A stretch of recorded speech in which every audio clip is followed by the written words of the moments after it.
So yeah, VTubers are essentially you take Like a vlogger and a YouTuber mixed. kind of, it's actually more like streamers. So people that stream video games, and there's this software where it like does simple motion capture on you, kind of like did you ever see the Kinect for the Xbox? Yep. Yeah, so it's kind of like that with the Okay. motion capture. A little bit more advanced because it picks up like facial cues, and then you just do like some simple 3D programming to make like the mouth and eyes move. So it does like the eye tracking and mouth movement. And people Okay. put it up and they're like, this is my anime character that you get to watch as me stream because in reality I'm like this ugly chick. No way. Yeah. Ugly dude. Ugly dude a lot of times. There's been a few that I'm got sure that they're that got ugly outed dudes. because like they hit the wrong button and so like it just for a second glitched and it was like the face software over his like big chubby Asian face. Dude, I And then can't. like cut back to his, cat girl anime. Wasn't face. that like 90% of people who catfish and do all that weird shit like are dudes who were doing it? You know what I mean? Yeah. Like, when I was growing up, just out of probably early college days, I knew a girl who was one of like the really beginning early like Instagram models. Okay. And I mean this, like, I'll be honest, this was like before that was a term, you know what I mean? Mm-hmm. Like the concept of her like making paid social posts was just like blowing everybody's mind. It made no You're right. sense. So it was like way before like influencer was even a thing. Dude, a couple years before that. Nice. This was very like Instagram was brand new, you know what I mean? Right. Like, and so, but she was like not just getting only catfished on the back like through Facebook and Instagram, not just a little bit, but she was getting sent to her like 10 to 20 profiles a day of people using her pictures to catfish people, because this was back in the early day too of people didn't really know what like catfishing was and all that, you know. And I mean, and she was just constantly reposting these like catfish accounts. She's like, God, people are just relentless. And it was people literally taking her exact posts, just like copy pasting the picture, copy pasting the description, Just basically reposting her entire profile just under a different name. And, There's like, TikTok catfishing actually had a dudes. thing recently where people were doing the same thing to like some of the top TikTok dancers, and they would just like repost their entire channel like an hour after they posted something. They'd repost it, same caption, everything. They made the name as close as they can, stuff like that.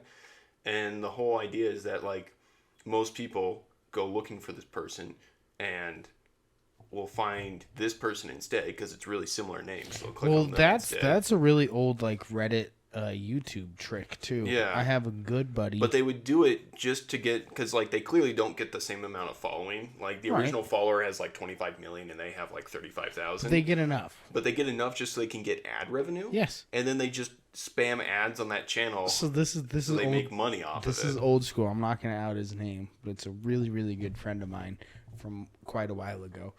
And in the early days of Reddit, he was making bank because the early days of Reddit and YouTube ad monetization came out at like the same time.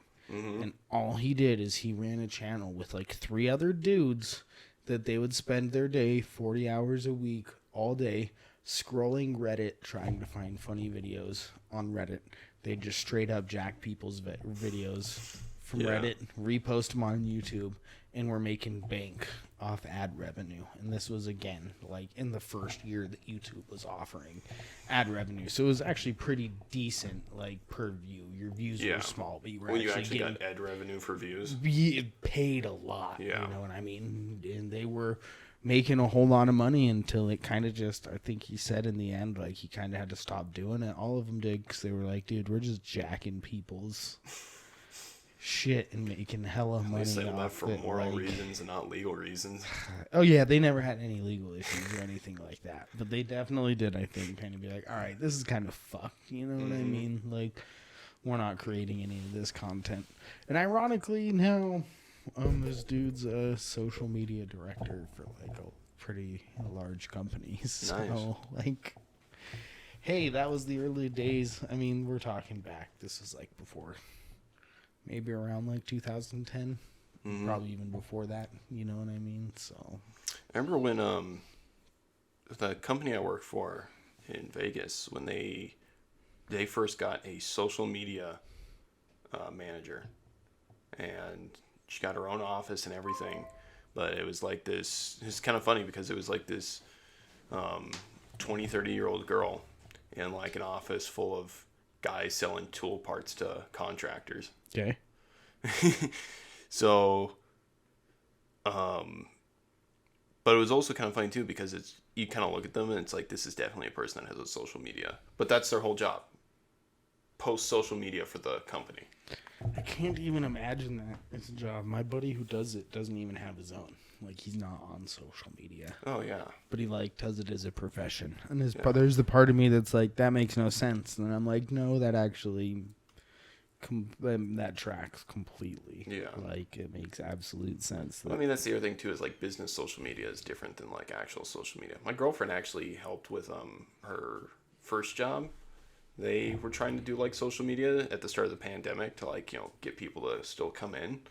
And the person they had doing it before sucked. And it was like one of the owner's daughters.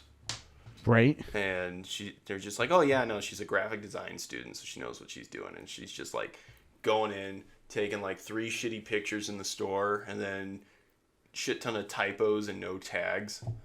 Dude, I used to do social media back in like 2012, 2013 for this little lacrosse store I worked at.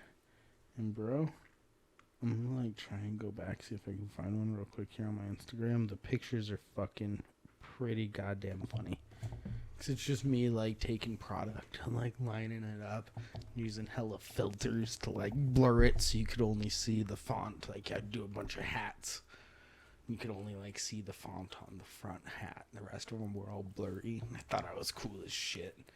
I was like doing daily Facebook and Instagram posts for this company. I hated that shit, to be honest with you. Like, after a few times it was cool, but then I was like, Well, part of this that was so pathetic was that it's like, this is a high school student, like a senior, and they don't know how to use social media properly. Like, they're not putting any tags on an Instagram post. Like the one thing that you're That's like the one thing you're supposed to do to get views on shit. Is put a tag so people can find it. Yeah. Otherwise, they gotta look up your account by name in order to even get a feed from it. Right. And then they're putting like typos. She works at a kitchen goods store and can't even spell knives correctly. Oh no, typos in the post. Or it's like KNIFES. For our new selection of professional knife sharpening. You gotta have somebody who's professionally doing that. On that note, if anyone wants to, I'm not gonna pay you shit, but if anyone wants to help me make better social media posts, I'm trying to do them for this podcast, and I really suck ass at them. So help your boy out. We don't got Jay here today, unfortunately. I don't know where he's at. Hope he's alive. Yeah. He's probably catching up on some sleep. I think so. Usually after we do our podcast, we do like a little wrap-up meeting. And last day we recorded, our boy Jay was like, I am out. I'm about to fall asleep on camera right now, pretty much. Yeah. So I hope he's sleeping. Hope he's having some cushy dreams. If that's the case, we can start doing these earlier if we really need to. Yeah, we or might I can have do to. later. Either one works. Either way, miss you, homie. It's not as fun without 3. I don't have to wear headphones, so it's kind of nice. So, fucking get back here. We tried to get tickets actually to go to the Tom Segura show here in town. He was probably my longest running number 1 favorite top comedian. Okay. He's number 2 now. I'd probably say for like 5-6 years he's been on like the very peak of that list. Runs a fantastic podcast. His stand-up is obviously just incredible. And he landed a theater tour that was supposed to go on during early COVID time. It didn't happen, and now he's redoing it. So we had tickets to the Eccles Theater here in Salt Lake. So it's not just the little comedy club. It's a big That's the Performing Arts Theater on the campus, isn't it? Yeah. Like 4 upper tiers. Yeah. When's the show? In October. Dude, you don't have to wear masks. So we were going to go Yeah. until I learned that the worst seats in the house, talking 4th deck, back row, The nosebleeds? nosebleeds, worst seat, $100+ a ticket. Yeah. That's what stopped me from going to the Tool concert when they came through last dude. time. You know how much it was for their nosebleeds? $300. That's what I'm saying, dude. It's just I so badly want to see Tom Segura, but then when I saw that price, I was like, there's not that bad. Yeah, it's like seeing it too. It's just like, you know what? They deserve that price. They do. But it's like, I can't afford that price. And I'm not going. You know, it's one of those things that 2 things can be true at the same time. They can deserve that price, and I can agree that it's too expensive for me, and know that I was looking at it day of. One of the things that stressed me out is tickets were supposed to go up at 10. They weren't up. They weren't up all day, so I kind of finally gave up on it. I got home at like 5, and my wife went on and looked them up, and she found them.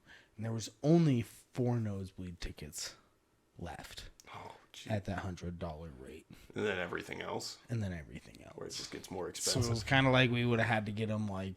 So what are like the good seats running at? $450. Ooh. For a comedy show. I'm not trying to talk trash on comedians. No. That's what I want to do long term. But like, your boy is like, he's definitely stepped it up. He's earned it. You know what I mean? Yeah. I wanted to go see that price. You send in one person with a camera. Jesus Christ, dude. Maybe if I was in like a different financial position, like that wouldn't have been an issue. But at the same time, like $100 for trash tickets, and then you end up.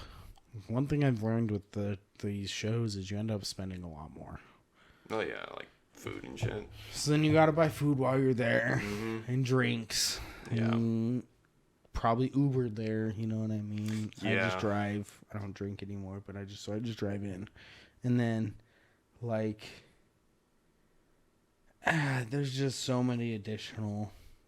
Gonna get some edibles or I usually do, like so many other things that are just gonna tack on a price that in the end it's like, holy shit, that's like, while I could spend $100 to go see that, I could drop that on 3 tickets at the comedy club here, 3 different shows. You know what I mean? Yeah. The other issue is they weren't letting you buy in tickets more than 2 pairs. Oh. Because they didn't want crowds coming. Right. And people overbuying tickets. You could only buy in groups of 2, which meant you had to pay their service fee, which is another like $30. And then make a new account to get the other.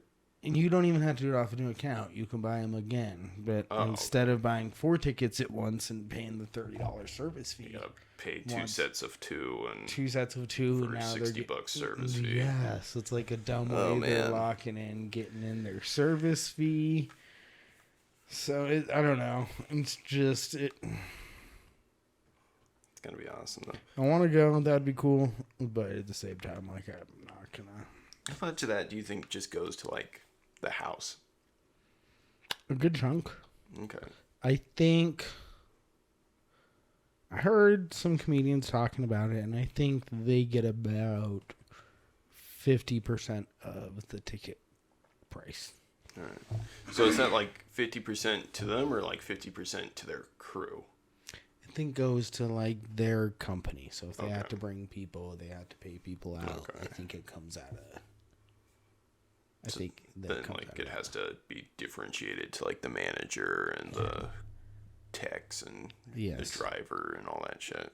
And your travel out there. Yeah. To be honest with you, good comedians also pay their openers.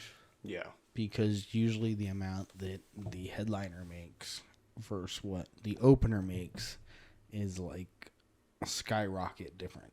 Well, yeah. And it, like $5,000 a show maybe for an opener and 500. I mean, sorry, for the headliner and like 500 for the opener. But these people are traveling with them just as much, and so a lot of times to like help them make more money and be more incentivized. And because a lot of times these are people that are kind of part of their crew, you know what I mean? Like, so they pay them extra on top of, you know, what they're making from the club themselves, because the club doesn't pay them jack shit. So No.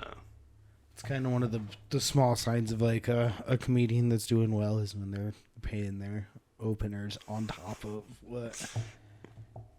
But I mean, there's some. You did good out there, kid. Take this. There's some comedians though who their openers are like really, really their boys. You know what I mean? Oh like, yeah.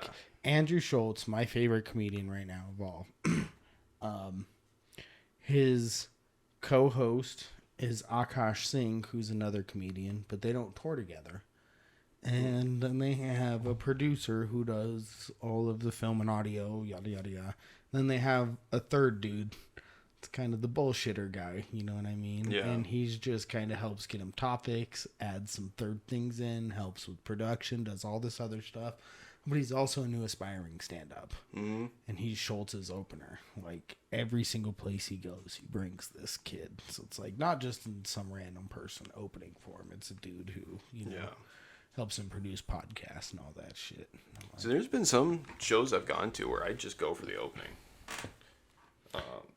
I recently went to a show here. I got to look back up and figure out the guy's name. The opener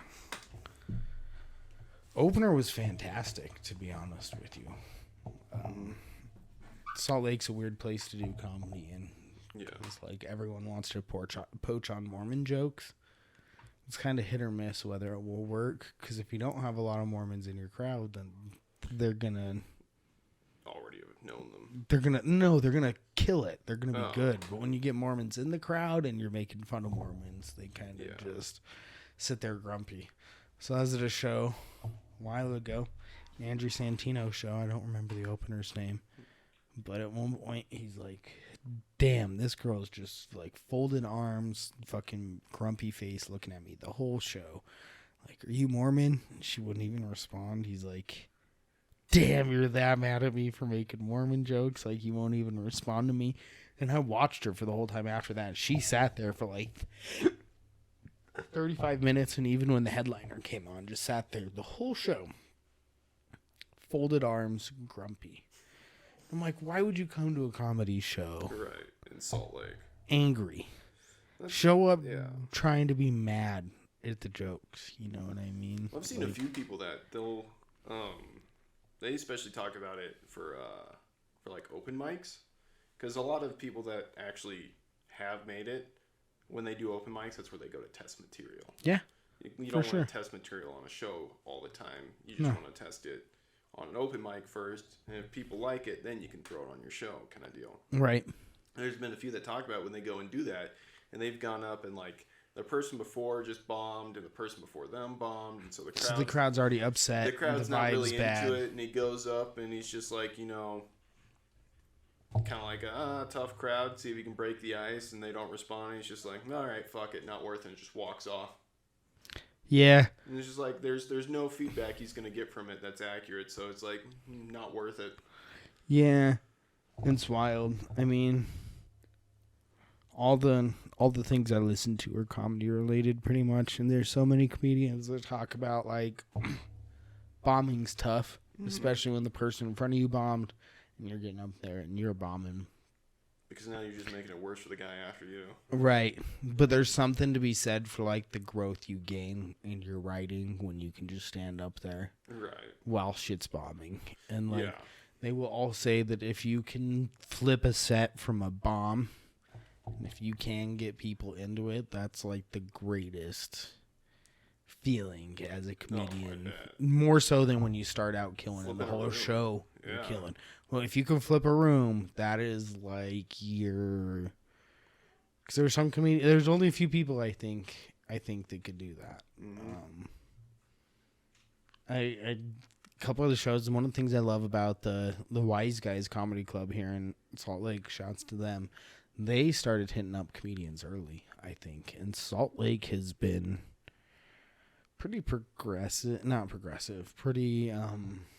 open about how they're opening things back up. Like, they're the first NBA arena that's about to allow full capacity Mm-hmm.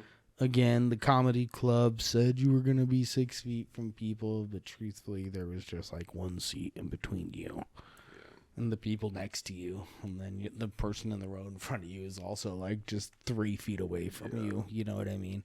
But they hit up a lot of comedians and got them on. And the 2 shows I went to, both of them said, and I've seen it from a bunch of other comedians, this is their first stop in trying to come back out. And they haven't done stand-up for like a year. Yeah. Some of the shows I went to, this guy is usually Chad Daniels. He's usually like so literate with his talking and doesn't stumble on anything. He just kept fucking up. Mm-hmm. And then he'd fumble on his words and he'd stop and then just be like, have you guys ever not done your job for 9 months and then you're expected to just try and do it again just as good? Yeah, suck at that. Yeah. Well, that's why they're like, all these comedians went to do podcasts, and, you know, that's good for them, but they also still have to practice their fucking shtick. Some of them are, some of them aren't. Yeah. I mean, like, New York still had open mics. That was how a lot of people were doing it. But the problem was that you're performing at, like, a 20% capacity room, so it's like, you're doing an open mic for about 8 people. Yeah. You might as well just get your friends together. The pay wasn't worth it. No. There was so many different things. The New York comedy scene crashed. COVID killed the LA not killed, changed the LA comedy scene. I mean, so many people went down to Austin, followed the Joe Rogan train. It's like some people in New York were still going to do these open mics just to, like, not get rusty. Right. Yeah, it's just like, if I'm talking to 8 people, I'm still practicing my ability to talk in front of people. And there's some that have refused. Yeah. Like Bobby Lee, I love as a comedian, love his podcast. Mm-hmm. He's not coming back until, like, once he finishes the show he's filming. He's, like, got 2 more months till he's even saying he'll come out and, like, start testing the waters again. I wonder if some of them are, too, like, especially the amateur ones or, like, the lowbrow ones are definitely making more off podcasts than they are off comedy shows. Yeah, and you don't have to, there's not the expense that's associated with having to travel and go do all the stand-up. It's a lot easier to just fucking sit in a room and talk. You know who's finally doing one that, like, it's over, boys. The podcast game is done. Dave Chappelle is doing one. I was wondering if he would do one. He's doing one with him, Talib Kweli, the rapper, who's like old school fantastic. Yeah. And one other guy, I don't remember who it was. I bet you he'd have some pretty good guests in there. Dude, he's gonna have the best. Yeah. Because there's gonna, like, he's a legend among legends. Oh, so the people who he asks, like, he'll get anyone he asks to do. You know what I mean? Ironically, so, like, I love Andrew Schultz. I think in the comedy game he's done a lot during the pandemic in terms of, like, he transitioned to, like, Instagram monologue videos that were really, really viral, that hit really well. That was just him kind of bullshitting, like, compiled to him getting a Netflix special that was an hour long plus of him just doing those same, like, little, like, doing comedy without a crowd, you know what I mean? Yeah. And that was always interesting to see. I mean, you almost are just like, are they going to play, like, a laugh track? Or well, George Carlin did it towards the end of his career, and it wasn't that good. He started recording full hours, not in front of a crowd, but in, like, a recording studio. Yeah. But Schultz's are so good because he's so bang, bang, bang with it, and they're all just, like, punchline after punchline, and they don't add in any laugh tracks or anything like that, but he just had, like, visuals and a couple other things, and he killed it. And he, like, kind of showed that, like, you could transform the game a little bit. You don't have to just, like, kind of succumb to, like, all these other comedians are like, oh, well, we can't go on stage. We can't do anything anymore. And he's like, fuck it. I'm going to just do. Right. So he doubled down on that, doubled down on podcasting, got that Netflix special, killed it. Mm-hmm. And he's good friends with Rogan, and Rogan brought it up to Chappelle the other day, who he was recording an episode. Rogan was with Chappelle, and he brought up, like, yeah, there's this guy Schultz who's doing this kind of, like, hybrid of not just internet comedy, but, like, also doing a lot of good crowd work stuff and a lot of stand-up himself. Chappelle was kind of hating. He was just like, yeah, that's not my thing. Like, I don't do that. Yeah. I don't do that. And then 2 days later, he announces he's doing a podcast. Right. Well, I think a podcast is different than stand-up comedy entirely. 100%. And I mean, a lot of comedians, they need to move with the room. Like, you need that room, and you need to have that feedback of the audience. right. I mean, hell, there's some people that actually make their shtick is just dealing with hecklers, and you can't do that without a crowd. Yeah. Schultz, who I was talking about earlier, his first special was an hour of crowd work. Yeah. And he does at least like 20 minutes every set of him just fucking with people in the crowd. He has a fantastic one from when he was here in Salt Lake just a couple weeks ago, just talking to somebody about like whether they were Mormon or not, and they're like, yeah, but I fucked this dude and this dude. He's like, what the fuck? You're not supposed to be doing that shit. Just Mormons out here don't want to steal his joke, but like, I just looked it up. So the podcast he's doing is him and Talib Kweli, old school great rapper, and Mos Def, who goes by his real name's Yassine Bey, but I didn't know that's who it was. So it's him and two like qualified OG rappers, Right. doing a podcast. The thing's gonna be sick, I think. Actually, I'll give it a listen.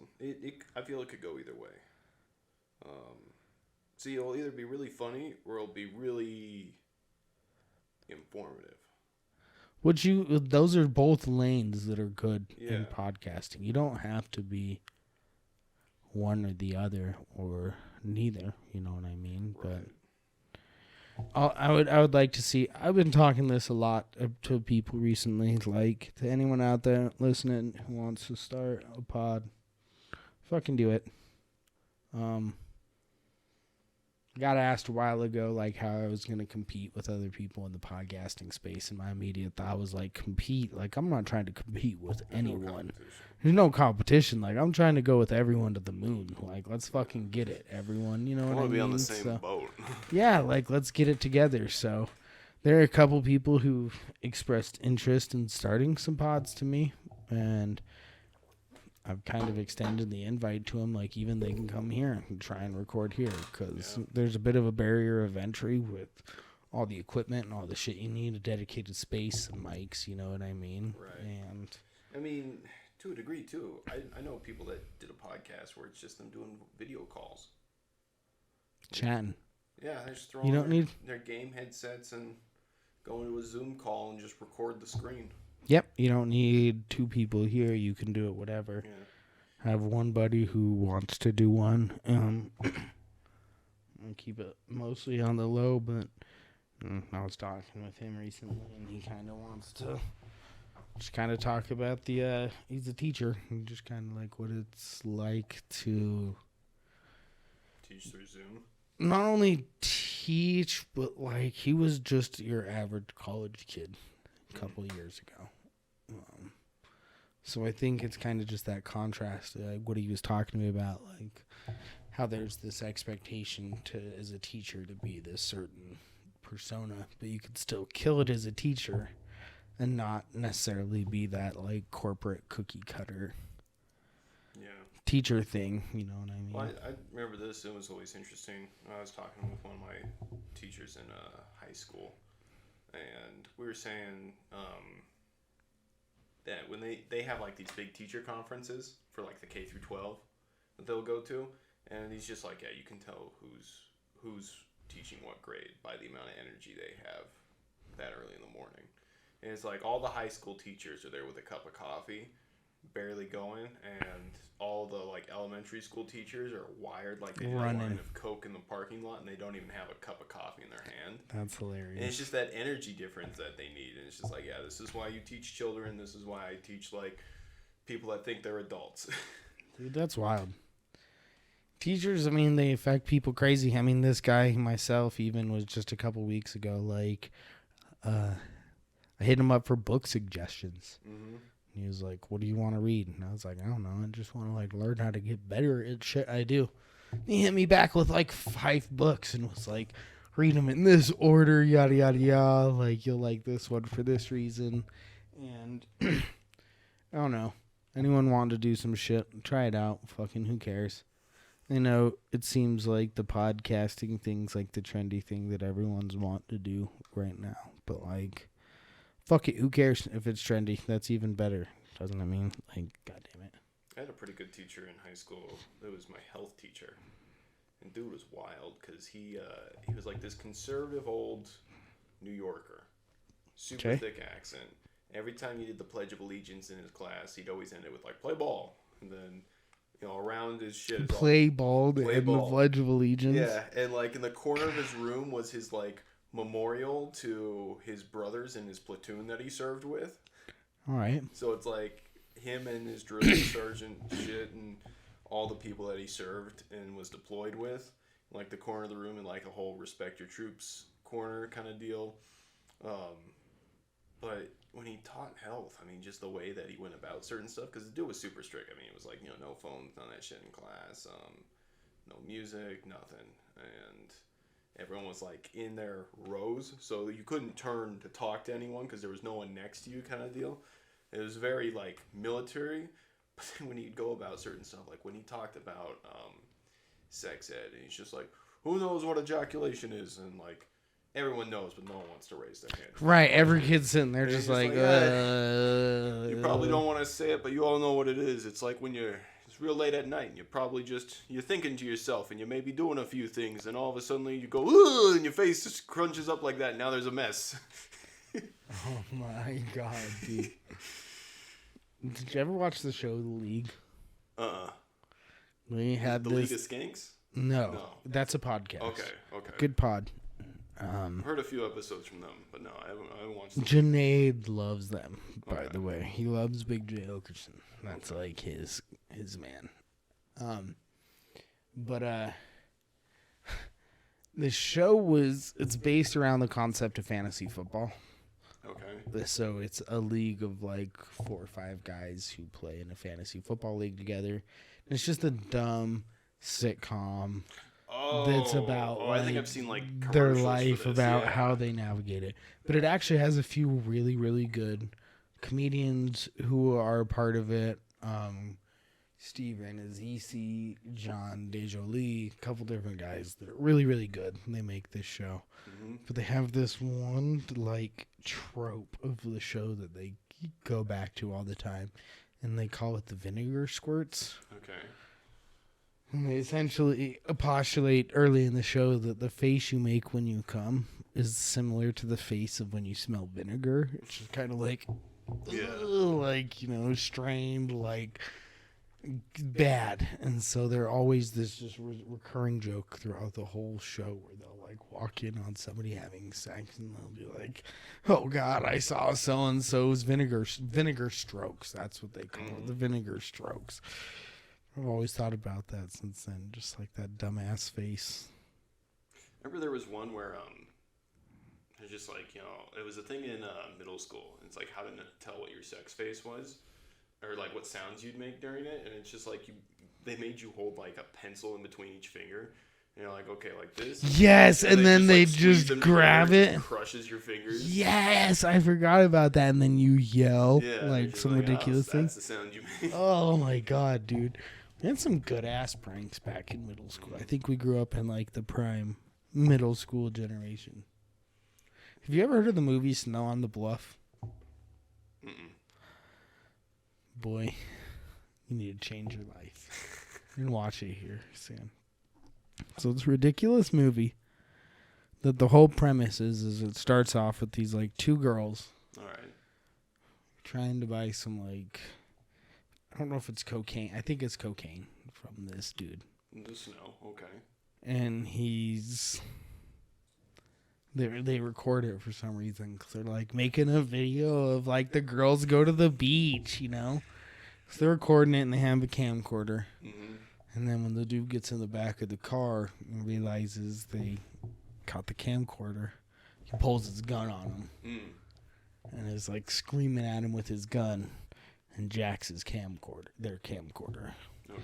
And the rest, that's like the first 5-10 minutes of the movie. Okay. And the whole rest of the movie goes to show him going through just like his gang activities. Mm-hmm. And him at the trap house with the homies like smoking blunts and all getting crazy. And then the cops show up and they all run away like shooting guns in the air. And I want to give away the whole plot, but it's wild. So it's like a found footage comedy kind of deal? Yes. Okay. I haven't seen many of those. However, Okay. it's even better done because it was an actual found footage comedy.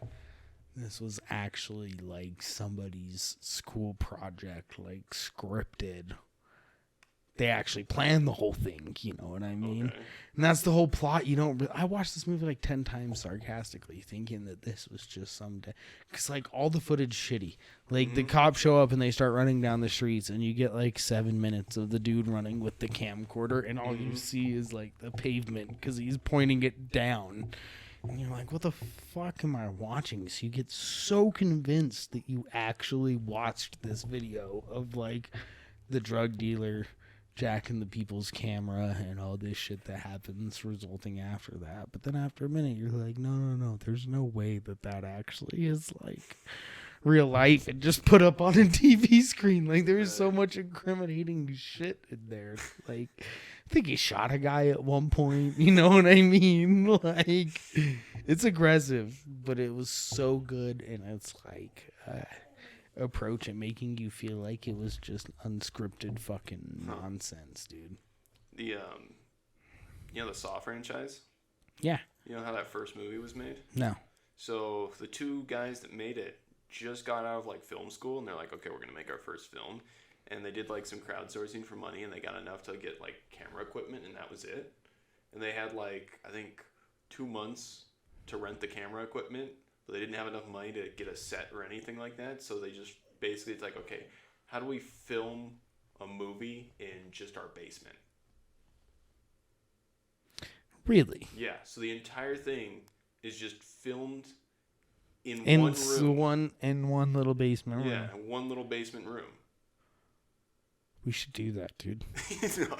We got a studio. We got one room. We should cut legs off, bro. Should throw people in here. Yeah, they're just like, yeah, if we can get like 2 decent actors and one room, we're set. So they like went back to their graduating class and like the film department's like, you guys got any like cheap actors? And they're just like, yeah, we got these 2 guys, and like, perfect. Can you act cutting off your leg or some shit like that? Jesus Christ. Jeebus Christos. And I think like one of them plays the doll on the cameras and stuff, which they just record in like the closet with the mask on.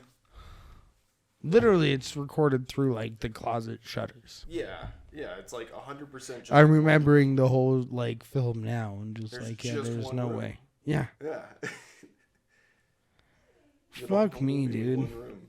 And We're filming a whole podcast in one room, though, so fuck them. shit did so well is that they had a budget for like a shit ton of other movies, and it's like, we can leave the room. Never leave the room, people. Why do they always like... One of the tropes of horror movies that I hate is that all the characters are just dumbasses. Yeah. Well, It's like very clear. Cabin in the Woods? No, I actually haven't. That's a good one. It the whole premise of it is that in order to prevent the end of the world, they have to like sacrifice a couple teenagers every like spring break. So they set up, the government has like this set up cabin in the woods that teenagers always go to, and it's this whole like behind the scenes government operation to make a horror film play out. So like they spin a wheel for what monster they have to deal with, and then they're just like, you know, oh, they're starting to be reasonable. Quick, hit them with the LSD. And it's like a minute trank of LSD shot into the air, and so they start acting stupid and erratic. What the fuck? Yeah, it's just that way they play into this dumb trope, and then, like, I'm sure a bunch of millionaires are watching it live and betting on it. Like, they have, like, a Deadpool on, like, what kind of monster gets them and stuff. Fucking movies are weird nowadays, dude. I don't even get that. It was such a good movie. What was it called again? Cabin in the Woods. Cabin in the Woods. I'm writing that down. Did you ever see Tucker and Dale vs. Evil? Mm-mm. It was a really dumb comedy. Is it like a spinoff of Ash versus the Evil Dead, or No. no? It was a dumb comedy where there's two dudes, Tucker and Dale, Okay. go on this like vacation to the woods, Okay. and they keep being around while people either accidentally die or commit suicide, Okay. and somebody else always sees them there. Oh, so there's just So everyone thinks it's else all thinks murder? that they're all murderers, but they're realistically like a dumb trucker and a hippie dude. And like it all starts wrong out. place, wrong time kind of. Yes, it all starts out like the first one is this girl drowning in a lake while they're out fishing late at night. And they swim up and they're trying to help her out, but like from the person who sees them perspective, it looks like they're drowning. And then at one point, like, there's this ridiculous... It gets as ridiculous as there's this guy who has, like, a wood chipper. Okay. And he's depressed. And he jumps in the wood chipper. And there's this weird thing. The other plot is that, like, everyone just keeps committing suicide around them. Okay. So they're trying to pull him out of the wood chipper. But it looks like they're pushing him in. It looks like they're pushing him in. Just the whole movie is just this, like... super silly, super nonsensical, just like these two dudes who are trying so hard. They're so scarred by and they're like, why is everyone dying around us? And everyone around them is just like trying to commit suicide, trying to be dead. And they just are fucking getting caught at the scene of all of them. And I don't know. It's great. If you smoke weed, you need to watch that movie for sure. Dude, so going back to the Dave Chappelle thing. Oh, yeah. I didn't tell you this. In my criminology class, one of the assigned videos was the Dave Chappelle Show Law and Order bit. I don't know if I'm familiar with this. Corey Turner Law and Order. It's the whole thing where they do the rich court and then the poor court, but they like swap it. So the poor court is like this white guy in a business suit that did like tax evasion. I'm not familiar with this one. The rich court is Chappelle dressed like a gangster, has a crack dealer. Okay. And he's like showing up late to his plea bargains and shit like that. All right. It's the whole one where he's like, I plead the motherfucking fifth. Okay, I think I do know a few. Is this thing on? Chappelle was wild, dude. Yeah, I think like Bill Burr's the judge too in it, and they're just like, they go to the poor court, and the guy did like mild tax evasion, and he's just like, you know, I'm glad I get to put trash like you away forever. Like, I never have to see, I get to sign your death sentence, buddy. I hope you never walk, kind of deal. And then it cuts to the Chappelle one after he pleads the fifth to crack dealing for, like, the whole court scene. He's just like, you're off the hook. Get out of here. Get out of here, bud. Get out of here, my like, guy. He shows up in, like, chains in the baggy looking coat, like a pimp. Do-rag with a hat. Bill Burr was in a lot of those old Chappelle. He was. Like, every announcer. Yeah. Every time they needed a white guy, Bill Burr was their go-to. Mm-hmm. They did, like, the whole, I think it was, like, draft announcement or, like, team announcement. The race draft. Race draft, yes. That's a classic. And it's Bill Burr. Then, Clayton Bigsby, dude. Yeah. I mean, you kind of know that's why Chappelle Show stopped, right? Part of it, yeah. There was all that stuff, too, with, like, him being paid properly. There was the money issue. Yeah. But then there was also, he did the Clayton Bigsby skit, and they came back and were like, you can't do that anymore. And he was like, well, fuck you. Yeah. It's just like, if I can't do the Chappelle Show the Chappelle way, why do the Chappelle Show? What a gangster, dude. I think that's one of the things that earned him, like, some OG status in comedy. Mm-hmm. But it's also ironic, going back to that thing I was saying earlier about, like, Joe Rogan talking to Chappelle about Schultz. And he's like, I don't do that type of thing. I don't do that type of thing. And it's like, wait, your career was made off you making a sketch comedy show. Well, I don't think sketch comedy and audience-less stand-up are the same thing, too. No, but what he was saying after that was, like, he's part of the OGs. Like, you got to do it on stage. Yeah. And stand-up's the only true thing. And it's kind of like, well... stand-up realm. Yeah, but it's like, but his fame didn't come from stand-up. Let's be honest. I like his stand-up more than I like the Chappelle Show. Me too, but his fame came from the Chappelle Show. And then people started to branch off and listen to his stand-up. And he got famous with his stand-up after... Not exclusively, but like Chappelle Show definitely. I mean, it's the greatest sketch comedy show of all time. I think Key and Peele now is kind of starting to I don't want to say rival it, but like they're doing. Key and Peele has hit or miss ones for me though. Yeah. Like they have ones that you either love it or you hate it, kind of ones. Yeah, for sure. Like there are certain ones where you watch and it's just like, yeah, this is kind of. Some of them are boring. Yeah. Some of them kill it. Yeah, like the fucking hat competition that they have, where they're trying to like outdo the other one with how much of the original tag is still on the hat. Oh, I have not seen that. Yeah, one. and like by the end of it, the whole punchline is that I think Key shows up and he's got like a big board on his head and it's a Chinese woman making the hat on his head. Oh my god. But it's like each time they walk up, the hat is like further and further. Comically larger. No. It's like further and further back in the because like when he first shows up, he just bought it and he has the tags hanging off of it. But then it goes back where it's still in like the shipping department and it's still being manufactured and it's still in like the rough outlines. So they're like making the hat on his head. To the point where they're just making the hat on his head. My favorite is their drug deal. The drug deal one's good. The drug deal one. Yeah. Now high five me and say drugs. Yeah. And then they have good ones, but then like they'll make a sequel to it and it's alright. Yeah, that's any comedy. You gotta shoot your shot. Yeah. That's why SNL is tanking. SNL's trash, dude. It is. It's trash. And I hate it too because some of the people that have like the worst bits on SNL are pretty good comics. Dude, fucking Michael Che and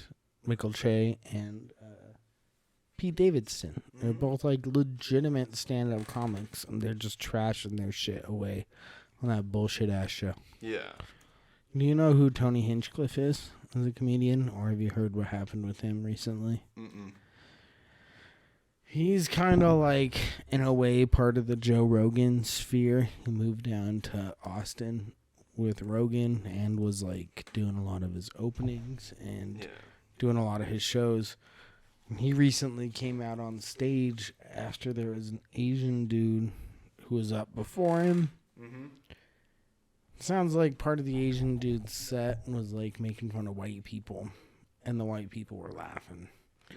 So Tony Hinchcliffe, who was like the headliner, came up afterwards, started saying some like wild boy shit, calling the whole crowd like race traitors because they were laughing at jokes about white people. But he, like, his first line when he walked up and grabbed the mic was just like, "Why are you guys laughing at this stinky C word that was up on stage just right here?" And you're like, oh man, like, why the fuck did you say that? This is why they had like the cane back then to just pull the guy out. Dude, and then he just kept going. He's like, "You race traitors. He's making fun of you. You guys are all white, and here you are laughing about it." And it made it so, like, the next day, Joe Rogan had a bunch of shows scheduled with him, and he was, like, pulled off of all of the shows, and the banners, like, mysteriously photoshopped him out and all that stuff. The worst part, too, is that when he went out and did that, he probably didn't mean offense by it. He just, like... He admits he's never said that word. People who know him very well are like, this dude's not racist one bit. Yeah. He just thought he was building off the energy. The guy before him was kind of like making fun of white people, so he was like, all right, I'm going to go do it back. And he did it, and then immediately afterwards was like, fuck, that was probably a bad idea. Yeah. You know what I mean? There's like a big difference between racist people and people that just have poor tactful skills. Poor taste. Yeah. Yeah. Like, a lack of tact can come off as racism just because you're too, like, ignorant. Yeah, that one was a really bad lack of tact, though. Yeah. I mean... Like, dude probably went in thinking it's like, okay, this is going to get a good reaction, and, like, dropped the ball and didn't know how to back out. Exactly. So then he kind of doubled down on it, and it's like, that's not going to always work for you, because you know he was probably, like, pissing himself once he realized about 2 minutes in that it was not getting the reception he wanted. Absolutely. And I've seen some comedians. One of the ones I saw recently,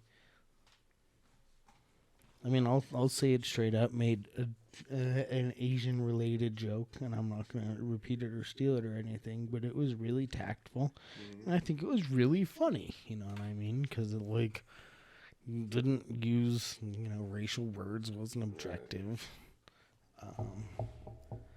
But yeah, he's getting roasted online. He's kind of getting canceled around the world for it. Like his podcast network dropped him and everything. Yeah, he wasn't big enough to scoop by like Kramer. No. And there's also some criticisms like surrounding the whole thing in terms of like the video was dropped by the comedian who he was making fun of. Mm-hmm. But that guy never reached out to him directly to say like, hey, what's up? And Tony Hinchcliffe says that he's like reached out to him 10, 15 times and his number's blocked by now, so he like can't even like talk to the guy. So I don't know. I think there's a little bit of like it's a hard part about comedy is sometimes you're gonna just say the wrong shit. You're gonna say the wrong shit. You're gonna say the wrong thing. I've done it my life before, you know what I mean? Yeah. You're gonna continue to do it, but it doesn't excuse it, doesn't whatever. But I've talked to my buddy a few times. It's like, yeah, I'll drop a joke in like certain social situations, and it's just crickets. And it's like either it was a bad taste or someone didn't hear me. But at this point, I'm like, I'm a little nervous to try it again. So can't re-drop it again. I'm not gonna re-drop it. I'm just gonna pretend it didn't happen and hope no one heard it. And then like in hindsight, it's like, yeah, I really hope no one heard that. That's kind of what everyone was making fun of the whole Tony Hinchcliffe thing. Cause they're like, well, why didn't he address it before this video came out? And it's like, I'm sure when you fuck up like that, you're just trying to hope that, like, you sit back and just hope, like, hope no one saw that, hope no one filmed that. Like, I hope that just disappears. Oh, dude. I don't get it. Life's hard. It's tough, like, considering I want to do stand-up going forward. And like, you just got to be careful with your jokes. I know. Like, pre-screen them by someone. Just like, does this sound wrong? But then at the same time, you can think about it. It's like, how far do you want to go with it? I try and pre-screen things by my wife, and she tells me every joke I make's horrid. But yet, she's always laughing, and she married me, so I don't get it. She tells me all my jokes suck. That's part of the reason why when we were recording the other day and she was here, I had to shut the door because I was like, I can't hear her. I can't have her hearing all my bullshit. And then looking at me with that judgy face, like, fuck. I thought it was funny, okay? She hated the punching third graders conversation. Oh, I bet. Yeah. She was like, how could you even consider hitting a third grader in the face? I'm like, no, I've already agreed to that. Like, that's the whole premise of this argument. We're past the morals. It's more about my physical limitations. Not my moral limitations, my physical limitations. You're just like, do you really think you could look a third grader in the face and punch him? And I was like, in this scenario, I've already decided, yes. Yes, I already have. Whatever these little kids did, like, I'm fucking ready to fight them. I'm ready to go to war. Look, we're not talking about a moral dilemma here. This is the end of Step Brothers. Yes. Yes, dude. Yes. I forgot about that. Holy fuck. They make him lick shit. Yeah. Holy cow. Yeah, we'll have to keep asking people that. I think that's a recurring question. Who was it that told us 5 the other day, Haas? Yeah, he could only do like 4 or 5. Bastard ass. He had the moral ground. That's what prevented him. Haas, if you're listening right now, you're a bitch ass that couldn't punch out 6 third graders. By the time you hear this, we'll probably forget we made this comment because it's going to come out in a month. Bitch ass not being able to hit third graders' ass. But we'll gaslight you regardless when you claim we said it. Dude, they're tiny. You could hit them so easy. Think about, like, the form. It's, like, right there. It's just... Well, that's not very good form to hit a third grader if they're tiny. You gotta, like, more down. For you, because you're tall as fuck. Well, even for you, you gotta punch down. You I can't think I'm punch going straight here. out. Third graders aren't 5 feet tall. Yeah, you're right. Won't lie. I was hanging out with the family the other day. Mm-hmm. One of the nieces was kind of like wrestling at me, you know what I mean? Like just throwing punches and trying to go crazy. I was like, what grade are you in? She was like 2nd. And all I could think is like, in a year I could definitely punch you out easy. And I was thinking that When the episode drops, you're no longer allowed back to family gatherings. Dude, they can't find this pod. That's the truth. My homie who was talking about wanting to start one as a teacher was like, I'm just so worried that, like, what if students in the community, people find it? Like, I just got to watch my wording. I was like, I feel the same way. I just, around my wife's family, I just pretend this does not exist. Yeah. If I go once, you can come be a guest. See what it's like. Call him. We'll give him a shot. Yeah. I offered him to come through to the studio spot. So, I've offered it to a few homies. Summer, so he's not working. No, I've offered it to a few homies. Tyler, get over here. Come record an episode if you're listening. Come play basketball too, you bitch ass. Oh, fuck. That was a whole hour almost we just blew through. Yeah. I did not look at my whole list this entire time. That's fine. We don't need the list. No, we don't. No. Yeah. Let's call today. No. Thanks, boys. Peace out.